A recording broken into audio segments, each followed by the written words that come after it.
আমি কি নারী বিদেশী? মায়ের সঙ্গে আমার সম্পর্ক হয় না কেন?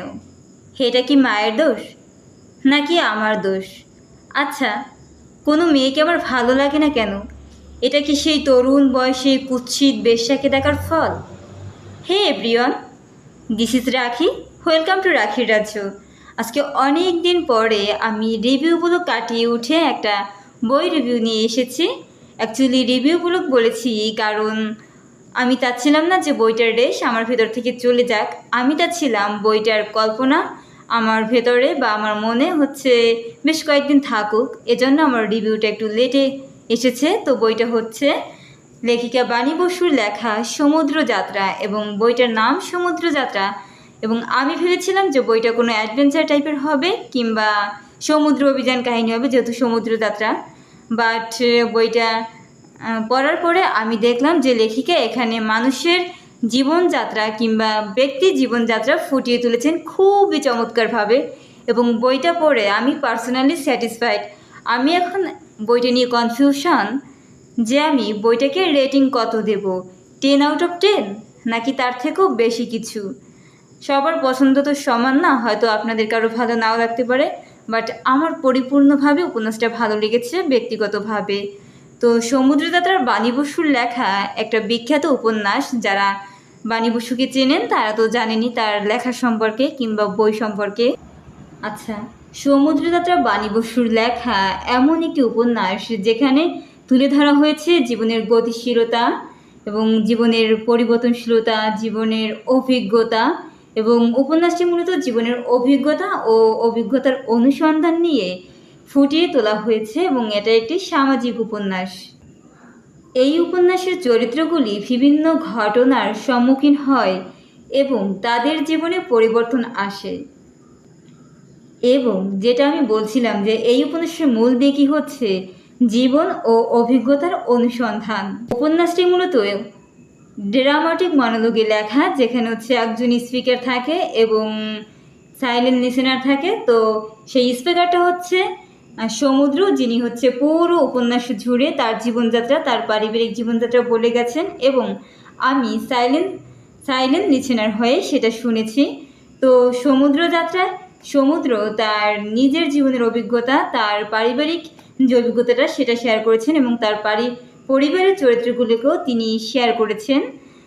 যেটা আমি শুরুতে বলেছিলাম যে সে নারী বিদ্বেষী কিনা, তার মায়ের সঙ্গে তার কেন কোনো সম্পর্ক হয় না। আমাদের পরিবারে অনেক মানুষ থাকে, যেমন মা, বাবা, ভাই, বোন, কিন্তু কারোর সঙ্গে আমাদের তেমন সুসম্পর্ক গড়ে ওঠে না বন্ধুত্বপূর্ণ।